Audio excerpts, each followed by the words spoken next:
Aloha, and welcome to the Virtual Window Gallery's Artist Talk series. I'm David Samus, and I curate this space alongside Bart Hopkin and Kirk Pearson. As a result of San Francisco's shelter-in-place order, the Window Gallery is not currently holding in-person events at our landmark space at the Center for New Music in the heart of San Francisco's Tenderloin. But today, we'll be having Bart Hopkin interview Doga Cavdir about her virtual exhibition, Sounding Flow, which you can view on our website at thecenterfornewmusic.com. At the gallery, we are showing tonal relativity studies by Alice Santoro, and those will be up through April. They're beautiful diagrams of musical intervals, and she'll have a virtual reception and demonstration on April 18th at 5 p.m. to accommodate a more national audience. Stay tuned for Philip Greenleaf's map scores in May, and another virtual exhibition at the gallery presented by Mariel Jacobson, also in May. In June, we have an exhibition of imaginary musical instrument collages by Tenderloin artist John Vochitzer, whose Calamity Fair brand of Three-Eyed Lady was the symbol for public pandemic art for many San Franciscans. And then we'll have an exhibition by Norman Tuck in July.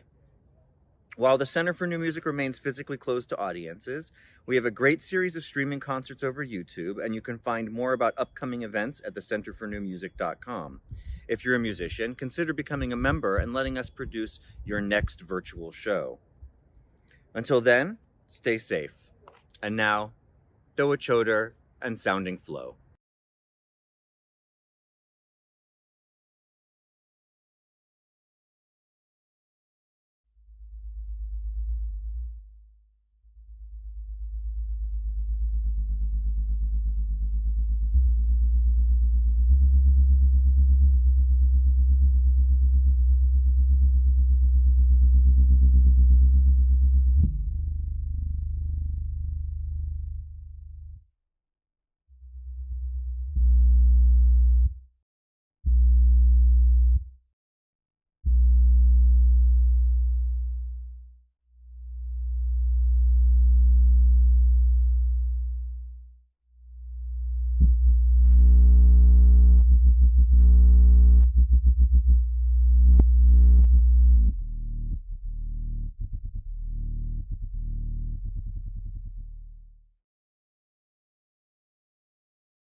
Hello, Doa. Hello, Bart. You know, you have this very musical name, which is a Turkish name, and I don't want to try and pronounce it correctly. Can you say it for us? Full name? Yeah, it's Doga Cavdir. Lovely. One more time. Doga Cavdir. It just seems so pretty to me. Okay, thank you. Thank you. Now, Doa does a lot of very interesting work, and we're going to see three instruments, sort of one, two, and three A and B. So in a sense, we'll see four. Uh, and so we're seeing a limited perspective on all the things that Doa does. If you want to see more, you can see a lot more at her website. Doa, can you give us the name of that site? Yeah, it's my name and last name, dogacavdir.com. So it's like DOGACAVDIR.com. Wonderful. So, you know, looking at the pieces that we're seeing here now, and also the pieces that other pieces that I've seen in different places from you, including your website and other sources, there's a lot of variety, a lot of diversity, and some themes in common. Can you give me a sense, an overview of what you think the most important themes in your work are? Yeah, definitely. I think two words would be just like movement and sound and their connection. So as a musician and designer, I try to design gestural interfaces and movement-based performances, mostly to create a connection, almost like an intermediate medium between the physical interface and the musician's body. And I think my work generally explores like the correspondence between those two domains, specifically body movement involved or could be involved in music making. But when you think about the first instrument, the movement doesn't have to be limited to body movement. So I like kind of looking into like acoustic movements and like how instruments vibrate too on the other hand. So that I think is kind of like a similar connection between all these three instruments. Yeah, yeah. You know, a lot of your instruments involve this question of gesture and what you do to get what sound. Traditional musical instruments, acoustic musical instruments, are sort of natural experiments in human interface and in the quality of gesture and so forth. Most of your instruments are not acoustic, although you've done some very nice acoustic things that I've seen. But most of your instruments are not acoustic, so that means somehow you're going from gesture to a sound, and you get to decide what the mapping is. How does that work for you? Yeah, it's a good question. And I always ask the same thing to myself because there's not really like a one framework for the mapping that works for every instrument. So it's very dependent on like what instrument I'm going to be building. And I actually like to start thinking about the gestures I want to use. So what gestures and what like movements that the instrument wants to, like afford for the musician. So I start from that. And I think about the users too. You will see that like in most of the cases, I'm the musician playing it, but then I actually explored, especially with the Bodyharp, asking other movers or musicians to play the instrument. So then I started to think about like what their background is going to be and how they're going to, see the instrument as an instrument, not just like a interface. So then I try to like add some musical gestures and body movement. So try to combine those two domains. And with musical gestures, I think there is a very um, kind of like obvious, connection. We're like very familiar with traditional musical instruments. So if you plug the string, there's going to be this plug sound coming out. So I try to sometimes like play with that familiarity, in the mapping. Yeah. And there's not only the question of sort of what kind of gesture creates a plucked sound and what creates this or that sound, what creates a sustained sound, but there's also the question of do you call what comes out music? Do you say, I am a composer doing music? And if so, how do you think about music? Are you J.S. Bach operating with common practice harmony? Or are you an avant-garde weirdo making crazy sounds or what? I would say closer to the second one, but yeah, I especially, I think about the sound as a shared space to maybe enjoy music or like define music too. When you have a new instrument, you actually have like a lot of possibilities. You're not really limited to the physics of acoustic instruments. So it's easy to define, I think, the terms, of music making. And this is kind of the case in felt sound, actually. In felt sound, I was trying to design a musical experience for um, hearing impairment and like for musicians and listeners with hearing impairment who identify deaf and hard of hearing on the side with musicians and the audience members who are not. So creating this like shared experience, then like you need to think about what music or sound can create, maybe a physical sensation of the sound, the vibration itself. So I like kind of try to use those gestures then like in the mapping as a way to shape an existing composition sometimes, or like the soundscape. And we're going to learn a little bit more about felt sound a little later. I think people will have seen it in an introductory video that we had already, and we're going to take a closer look at it a little bit later. It's funny, I'm a little tempted to say, yeah, but how are you thinking about scales? Are you thinking about melody? Are those things relevant? Are they irrelevant? And I'll ask a question another way. Do you say, I am a composer? Yeah, good question. I think it's an approach to also instrument design. You can start as a composer, or you can start as a musician or as a designer. And when we think about the traditional musical instruments, there are really like these instruments that you can compose infinite amount of music on them. But new instruments, and actually think about the composition first, and then like ask the musicians to kind of like play with their limits in this composition. So there is an existing, I guess, schema of this music making. And well, what you were saying about like, is it the scale or is it just the sound that you're creating or shaping? I think that depends on the instrument and the performance itself. So in a way that it kind of depends on the composition. Mhm. Yeah, so in felt sound, it was definitely, there were a set of um, music making like engines, like if you want to say that, as a like a sound, like digitally generated sound mechanism.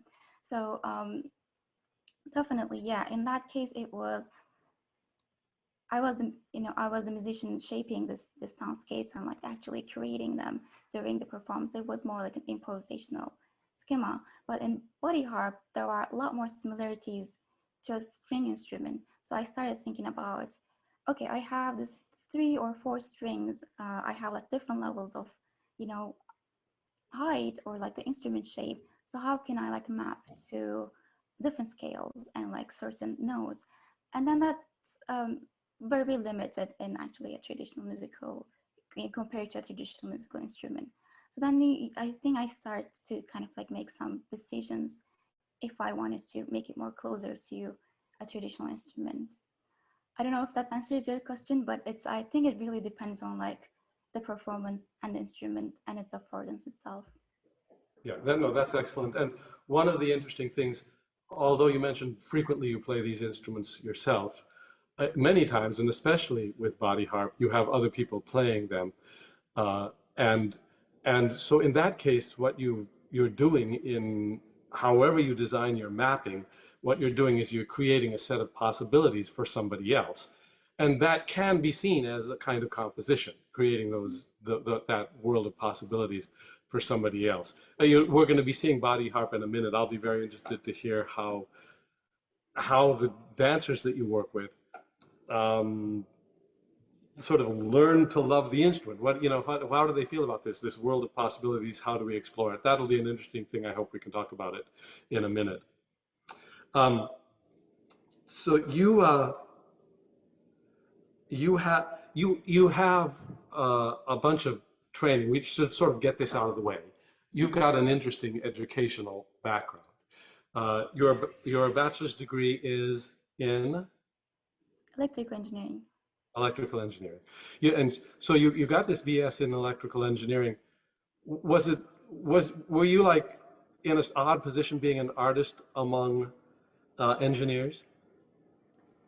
Yeah, absolutely. It's well, I studied in a technical school, so it's not, even though there was some opportunities of, exploring your artistic direction, it is really focused on engineering. And it was difficult. I mean, it was until I started my program, I started calling myself an artist, because I didn't think that that could be a direction, in an engineering school.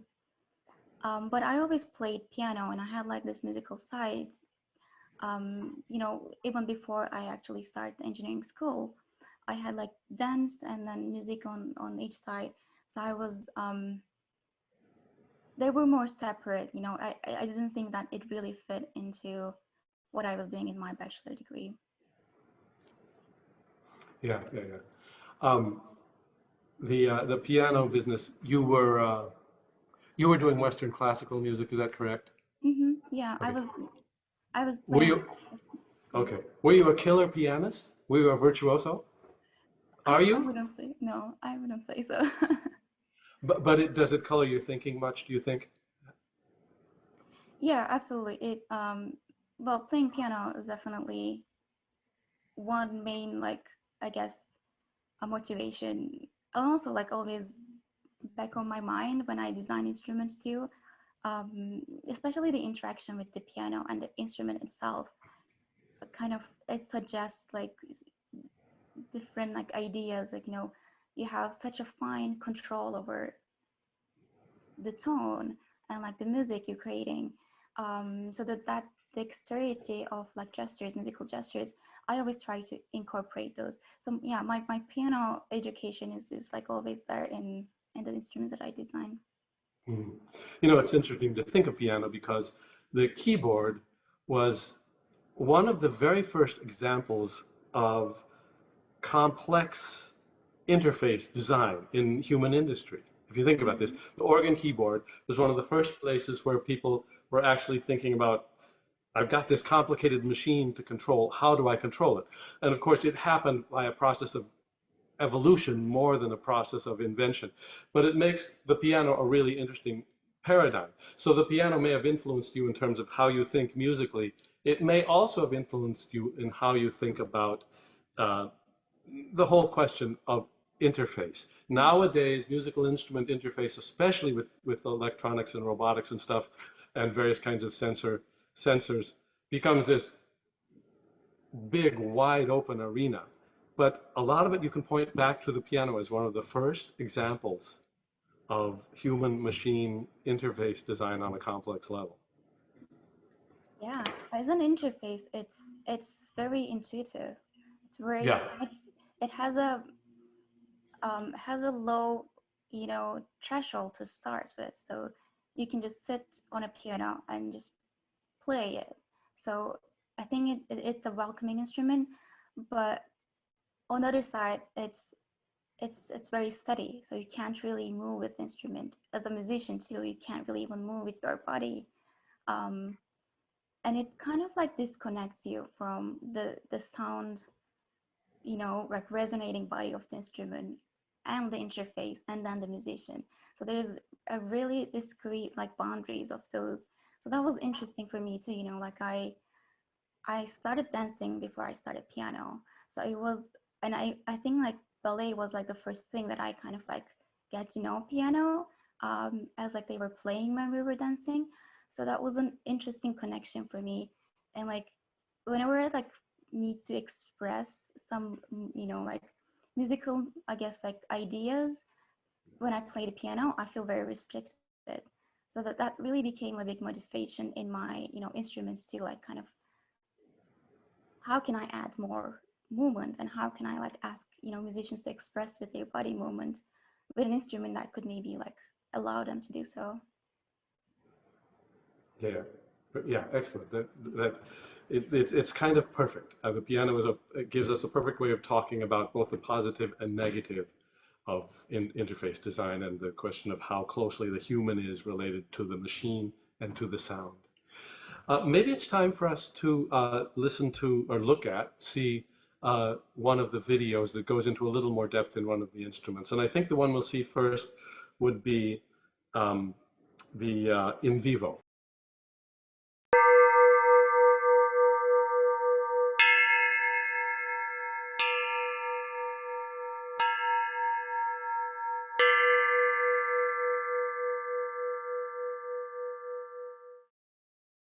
In Vivo is an audiovisual installation that displays vibration mode patterns projected on a Chinese bell. What you see in the image is a traditional oval-shaped two-tone Chinese bell, which is quite different than standard bells. In addition to their intricate motifs, they are able to sound two distinct tones depending on where they are struck. My work in general highly involves computer-generated sound and observing movement in music making. And in this piece, I wanted to explore both decoupling the sound from its instrument and observing the instrument's inner movement. The installation's sound and acoustic wave motion are generated digitally. The composition is algorithmically generated, and the sound is created using a physical model of a church bell.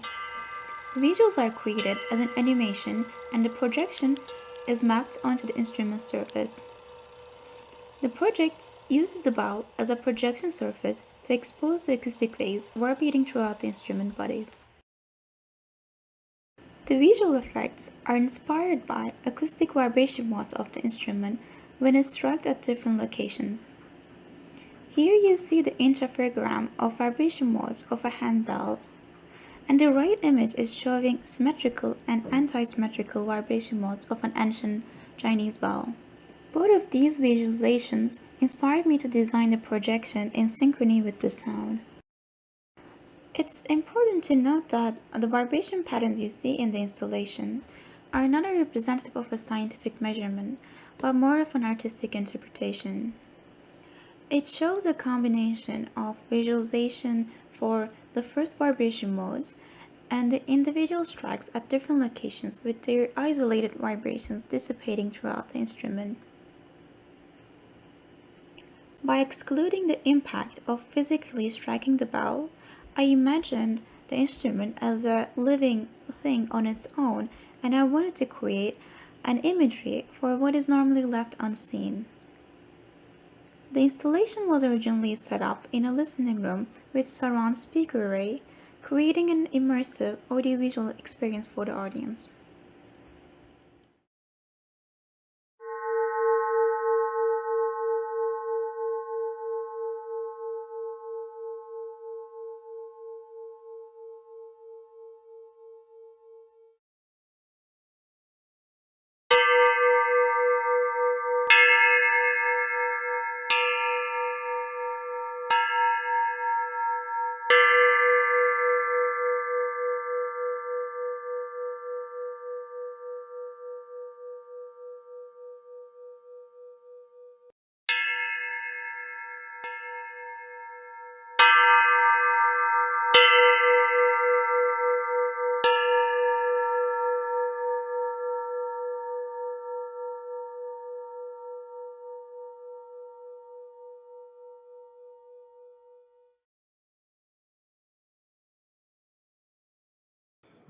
What a what a beautiful bell that is. The bell that you used as the uh, the the thing to be projected upon for In Vivo. That particular bell. Can you tell us about that bell? Yeah, I think every Karma person is very familiar with the bell. It's part of this standing instrument collection at Karma. It's a Chinese bell, so it's a little different than standard bells because you are able to create two tones with the bell depending on where you strike. And yeah, I was really interested in like just the aesthetics of the bell and like the idea of actually like you know having more musical expression, I guess, and also like having this ancient history was very like touching. So I wanted to use that bell in the installation.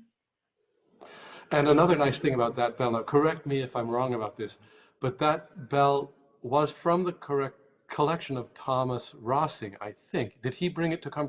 And so Thomas Rossing, for those that don't know, is one of the leading figures in musical acoustics of the last 30, 40 years. You know, the guy's fantastic. He's a genius. He's written some of the most important resources on the subject. He wrote an entire book just on the acoustics of percussion instruments that featured, I think, that self-same bell fairly prominently. He's written a lot about the acoustics of bells anyway.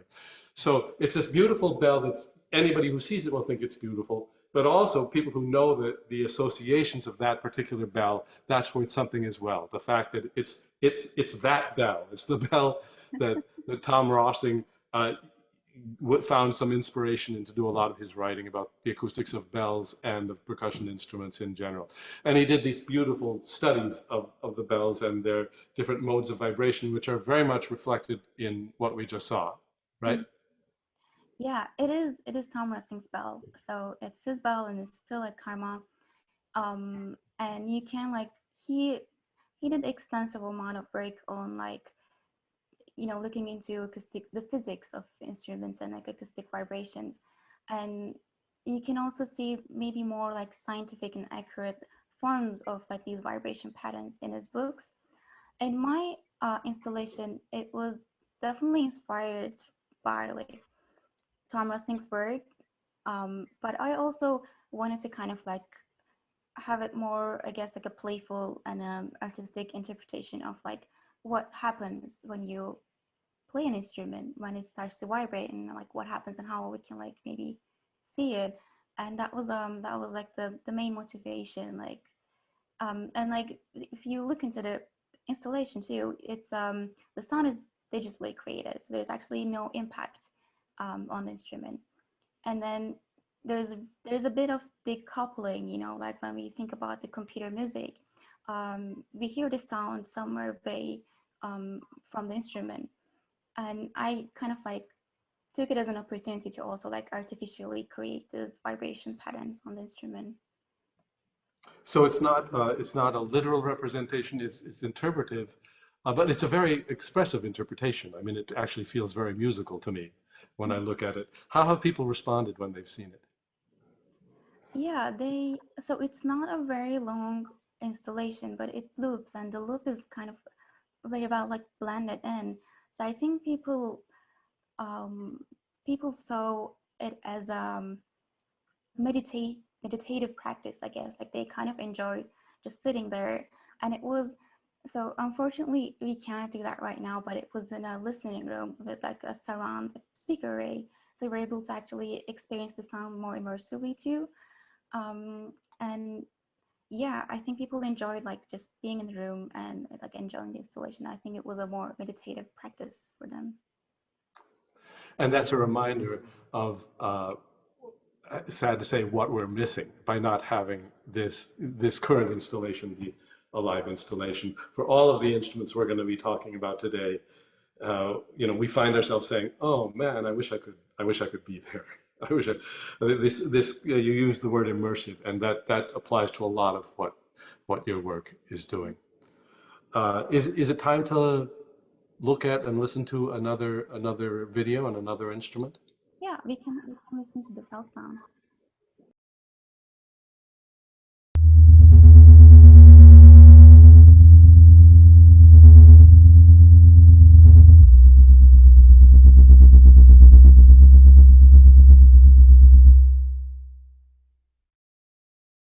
Sound is a movement-based musical instrument that aims to incorporate non-musical communicative gestures.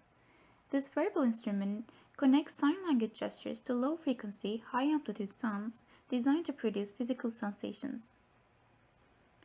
The instrument borrows from American Sign Language gestures, potentially with or without their overt meaning.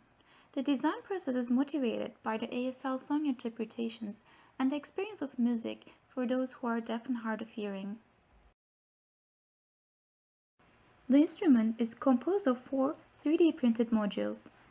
an accelerometer for hand movement detection, finger modules with force sensor resistors and Hall effect sensors for touch and proximity sensing, magnet modules in multiple locations depending on the desired interactions, and a controller module. These sensors are embedded into the small modules during the 3D printing process to design a more compact and variable interface. They allowed us to customize the instrument in multiple ways to capture different gestures. The gestural composition focuses on a selection of ASL-inspired hand and finger gestures. All these gestures are connected with the music sign in ASL.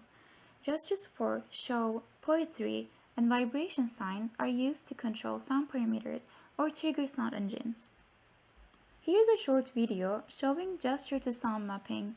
Please remember that these pieces are meant to be played through a subwoofer array and some elements are lost in the videos. You might prefer using headphones for the following videos.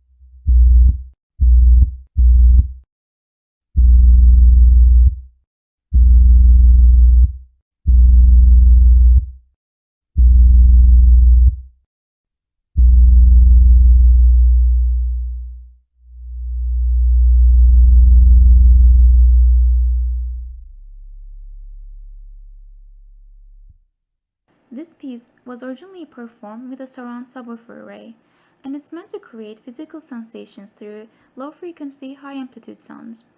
The virtue of a design focusing on a movement-based performance and physical sensations, thereby through music, is to offer a more equalizing entry points to a musical experience regardless of hearing abilities. Our main motivation was to create a shared performance space for both deaf and hard of hearing listeners as well as those who are not. Please enjoy the short excerpt from our performance session in January 2020.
Doa, do you have a special connection with the community of people that are hard of hearing? Um, when I was working with Felt Sound project, yes, I did work with an ASL signer, and also I had a collaborator who's a musician and composer who identifies hard of hearing. So I had these experiences, but reaching out to the community is actually difficult in so many ways because we're not designing our lives as, to be as inclusive as possible. So Mm. um, that's an ongoing process, and like getting in touch with deaf and hard of hearing communities, and also, you know, collaborating on these projects. But when I started, I had an ASL signer and a hard of hearing, composer musician collaborating in the same one. Are you getting fluent yourself at signing? I'm learning. Yeah, I'm learning. I'm not really fluent right now. I hope to be some. You know, you have another instrument that I saw someplace called Talk to the Hand, Oh right? yeah. Which is kind of relevant here in an odd way. Can you describe that? Talk to the hand is just basically an interface that has a microphone, and it kind of lets you to do um, the voice manipulation, or even like sound if you're playing a traditional instrument, with like some hand gestures. So like, waving, or it kind of picks up. There's like pressure sensors, so it does like allow you to kind of like interact with some hand gestures. And yeah, it is a similar interaction mechanism. The idea behind it is a little different, Mhm. but yeah, it's a similar instrument. Okay. Um, Now, you know, I'm interested in this felt sound idea. Uh, I've heard this only, I haven't heard it with monumentally huge subwoofers. And I don't know how far down you went. What are you getting down into subsonics with this thing? Yeah, a little bit. So I think the Like, frequency range was around, mm, kind of like around like 30, 40, but not lower than that. okay, okay, the very, very bottom of the hearing range, so that hearing people will hear it, but we all, whether we're hearing or not hearing people, are going to feel it in that range. And when you did it live, did you like make it really powerful? I did crank up the volume a lot. And I think the special thing about that performance was I was in this listening room again with, letting people sit next to the subwoofers. So I think that was powerful. Being like very close to the subwoofer, also you can feel, the floor is a little bit shaking in response to the sound and the high amplitude and low frequency sounds. And also, the subwoofers, you can also like touch or interact with them. And I think that even if you don't like have the same physical sensation in the air, you're able to like touch and receive some haptic feedback from that. And we know that people have a strong, even emotional response to very, very low frequencies. Um, did you did, did you find that to be the case? I mean, aside from sort of information of musical information about patterns and that kind of thing, did you find that people have a very strong emotional response to having their guts vibrated in this way? Yeah, they were like very interesting, obvious sounding, but like very interesting and very like, I guess, bodily, like responses. One of them was, one person emphasized that the performance and like hearing these sounds were letting them to think about the silences and like and the sound. So there's like the quality of the sound and the movement was actually changing, and like they were feeling these responses in their bodies, and there were like two points, two ends. Like I think like the silences were very emphasized in that performance, and the very heavy low frequency sounds. So how do you think people responded? Do they, like, if you said this is music, then it would be something about patterns. If you don't say that, then it's just something about what it feels like. Does the whole thing feel compositional to you, or does it feel more like you're just riding on the feeling of the sound? I think it's both. Definitely, when I was playing, I had an idea of a composition. But even like when I was playing, I was able to like explore like, oh, if I do this, there's actually a new this sound pattern coming out. So I was like more into like playing those, and there's an active like loop, like when you perform something with your movement, and in response you hear this very like physical sensations from the sound you're hearing, so you want to respond to that too. So there's actually kind of like a positive feedback loop always like running, during the performance. So it had a blues, compositional structure, but I was able to like improvise in between and like react to that. From the audience perspective, I think they were also very interested in like kind of understanding the gestures and like what was causing those gestures, and like also experiencing the music through their bodies. One user said, well, like an audience member said that they were able to hear it more in their torso because there is a big air cavity, and it was actually like they were able to Mhm. feel that kind of sensation. So it was powerful to me. Yeah. Yeah. Did hearing impaired people in the audience, did they sort of say, "This is special, I can feel it"? Um, that's one of the drawbacks and kind of like a shortcomings of our project. We weren't able to have um, many hearing impaired, users. I I experienced, I kind of like communicated with one dancer who was a hearing impaired dancer, and like we were able to, she was able to kind of like give me like how she was feeling about the, Mhm. because then like your body becomes a listening tool, and I think, and especially for a dancer, it is a very familiar interaction. But designing like this instrument and the composing the music to deliver the physical sensations, it was like I actually like had to perform with like earplugs and see like how I could feel without actually the hearing part of the music. Yeah, and we had also an ASL signer in the audience, and that was the only actually only like audience members we were able to like find from ASL and um, deaf and hard of hearing communities. But we'll just hope that like in the future we'll be able to like interact with them more. But yeah, that was the main shortcoming of the project. Okay. Well, it's an ongoing piece, I think, right? It is definitely, yeah. You know, a couple of times in this conversation, you've referred to what it felt like to be the person doing the movements that were translated into sound versus what it is to be in the audience. And that actually brings us to the next instrument, which is Bodyharp, which is very much about what it feels like to be having movement translated into sound. So maybe it's a good time now to look at the Bodyharp video.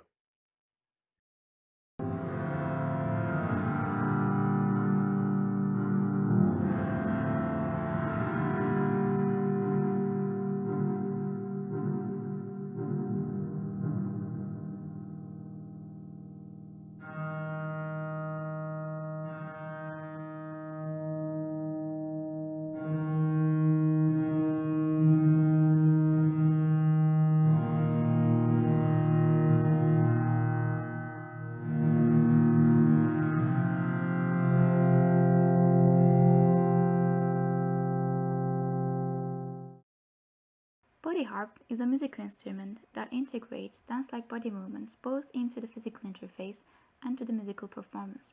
The instrument consists of two wearable parts, one connecting the musician's arm to the instrument, and the other one controlling the sound modification and shaping. The instrument is designed for musicians to expand their performance space and be able to perform with dancers with dance-like body movements. The first prototype of the instrument is designed in 2018 and performed with dancers and musicians in a site-specific improvisational performance. Here's an excerpt from Act 1 and 2.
In the new version, the instrument is designed for both musicians and dancers.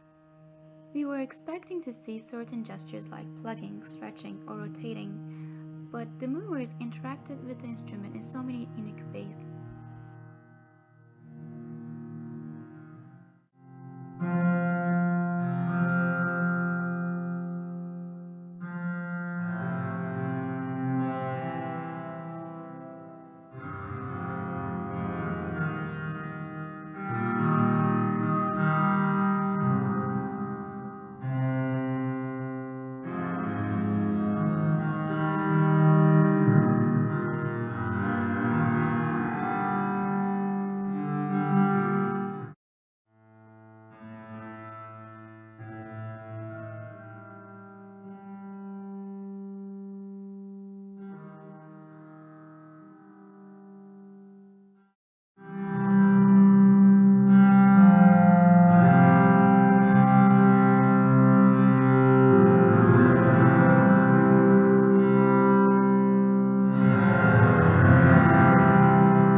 So here we have an instrument which has very, very distinctive gestural qualities that are built upon the idea of strings. But what I feel when I look at it is, yes, these are strings, but they're really different in terms of what it would feel like and how they move. Because traditional musical strings, they have fixed ends and they have a fixed length, and they have almost no lateral movement. I mean, aside from the plucking movement, you know, these you've got many more degrees of freedom in how you move these strings. And I think it would feel very different. You could sort of say this is imitative of a string, but you could also say, wait, this opens up a whole bunch of other possibilities in terms of the kinds of gestural movements associated with strings. Did you find that to be the case? Yeah, absolutely. I think especially in the Bodyharp case, it was the technology kind of encouraging this kind of interaction, because when I saw that there was like this controllers that you can actually like change the shape of the instrument, like you can use the strings to design in the performance, design the instrument itself. And even in like new musical instrument design, it's still very common to have a very fixed physical limitation, physical boundary of an instrument. So that was really interesting to me, like having an instrument that you have control over its shape. So that kind of like, I mean, it still has like certain affordances. You have strings, you can pluck them, you can stretch them, and you know they want to go back. So there's a tactile feedback, pulling your arm back, but you still have a lot of flexibility in movement and in the shape of the instrument. So it was really interesting to me. Yeah, it's the strings. The idea of strings, musical strings, is like a starting place. You can go way beyond that in terms of the kinds of movements you can do with this. So the controllers look really interesting, especially that lower one. There's a lot going on. Can you tell us what parameters it's reading? Yeah, so the lower part is holding the pulleys of these strings, and the strings have like a little joystick controller. It kind of controls three axes like X, Y, and to in the like the plane, horizontal plane, and then you can also like stretch the string up, so you have like the height of the string, or like your arm, whatever it's attached to it. Yeah. Okay. So right. So it's reading angles and it's reading push pull. Right. There's some kind of spring loading to make it pull back in when. Yeah, Right. yeah. There's kind of like a spring system. It kind of pulls it back. Yeah. Yeah. Yeah. When you play it, what does it feel like? I mean, or let me ask a better question than that. Um, One of the most interesting things here again is what it feels like to be doing these different movements, and then you hear what kind of sound comes out. And there's probably a learning process by which you gradually explore what kind of movement leads to what kind of sound. And if the mappings are well designed, then it you learn the sense of it, I'm guessing, right? And there would be a process by which this happens. The first time you play it, you may be a little clumsy, and then it's an exploratory process, it would seem like, right? How was it for you the first time you started playing it? I think it was a great question to ask, like, how does it feel? Because there's so many different levels that it kind of like introduces the instrument. When you first interact with it, it's a new thing, so you don't really know like what it's going to do. And there is a variable part, so it really fixates your body, and your arm becomes part of the instrument. And if your arm is not there, the instrument is not complete. So there's a there's a very, I guess, like a strong connection between the musician's body and the instrument itself. So that's one interesting, I think, affordance of the instrument.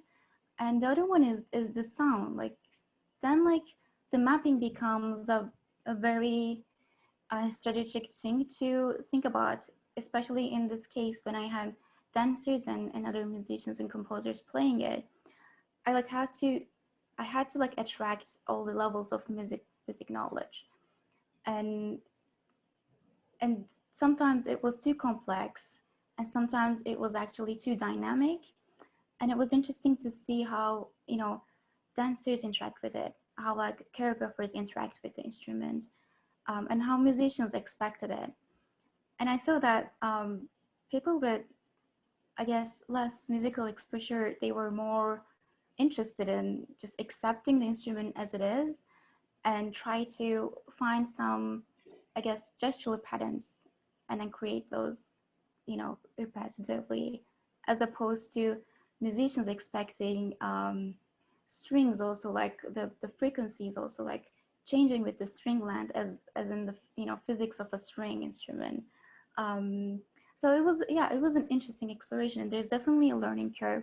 And I realized that people were able to find some interesting nuances in music, and they want to play with that, they want to explore those areas.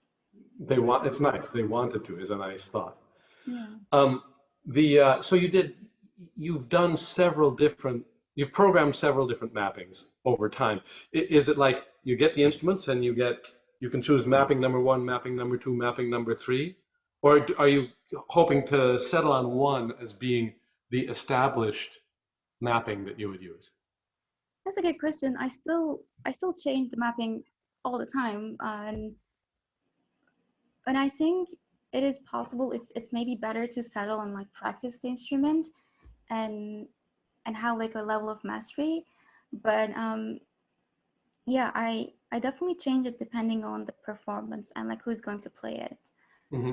In the first trial that was like in 2018, we were playing in this natural reserve, so it was a very interesting soundscape already. So I was trying to actually like blend in with all this, the wind sounds and like the birds you're hearing.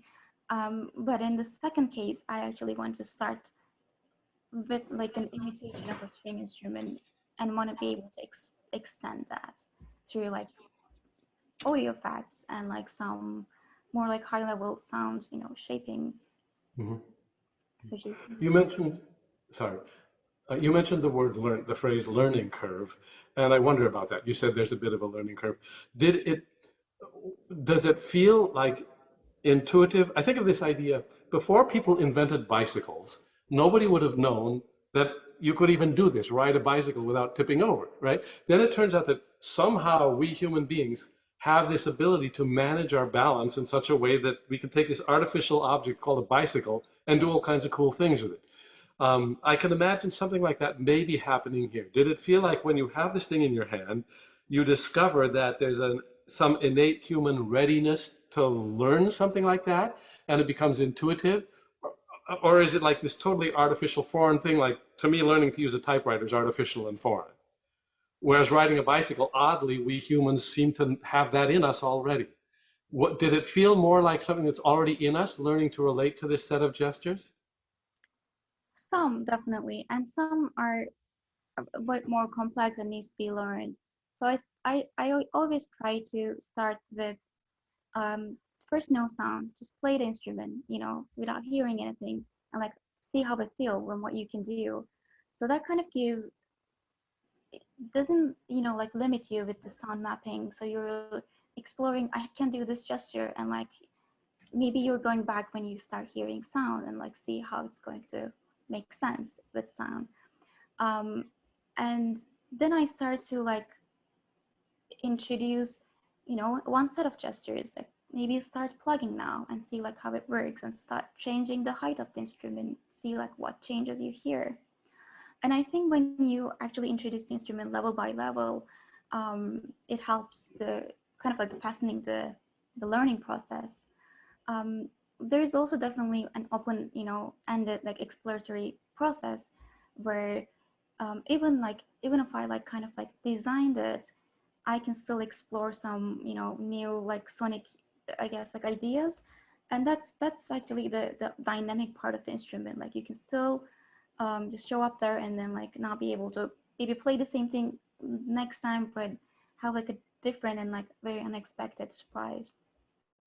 Yeah, yeah, yeah. You know, one of the very nice things about this instrument, in the video that we just saw, you had many different dancers exploring it. Um, and when you were speaking about uh, felt sound, you talked a lot about the difference between the person who's playing the instrument and the people in the audience, right? This really feels to me like this instrument is made for the dancer more than it's made for the audience. That the real aesthetic experience would be the kinesthetic experience of finding your way in playing it and like exploring this virtual reality, you could say, that the Mm. instrument opens up to you. Do you find that that different people that the experience of being the person playing it is quite different from being the person listening? Yeah, it is. I mean, definitely. I think it's a lot more engaging when you play it, and it's also meant to be meant to emphasize the first person experience of of a musician. So that's definitely the big motivation of the instrument behind it.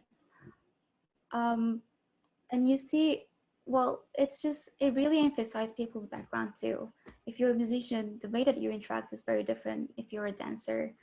I saw, dancers carrying the instrument around, which for a musician, especially for a piano player, it's actually very strange to me.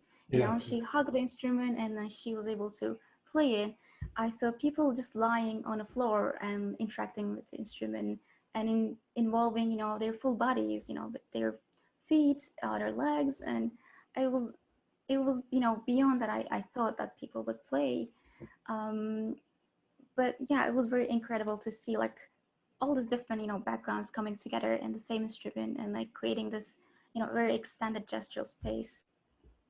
Yeah, I mean, you have musicians who respond to it one day and dancers who respond another. Then you have people like me, just a natural born klutz. We have to see what would happen. But really, what I think, what I love about this instrument, it seems to me, is that this is an instrument for the player more than it is for the audience. Mm-hmm. And that's where the real aesthetic would be, it feels like to me. Mm-hmm. Yeah, I think I see people who are not comfortable dancing, but not even thinking about dancing or moving when they play the instrument, but their movements are so expressive because there's an interface to focus. You don't have to sometimes focus on yourself, but you still receive that, I guess, the same kinesthetic effect you would from dancing or any other movement practice. Yeah. Okay, well, I think we're doing pretty well here. Is there anything else we should touch on before we wrap up? I think that was quite a lot that we talked. Yeah, that looks good to me. Okay. Well, I want to say thanks to everybody, including the Center for New Music, to Anne-Marie Cordero for having pulled this whole thing together in terms of managing the Zoom meeting and doing some editing and so forth, and especially to you, Doa, for bringing this stuff to the window gallery. I'm so sorry that we didn't get to see it in person as a physical uh, immersive, because that's an important word in your work, as an immersive experience. But so it goes. So thank you to everybody. Toa, it's been a real pleasure speaking with you. Yeah, thank you so much for inviting. It was wonderful to share and discuss, and it would be great to also like you said, like have people interacting with instruments in the window gallery, but for another time, I guess. Another time, yeah.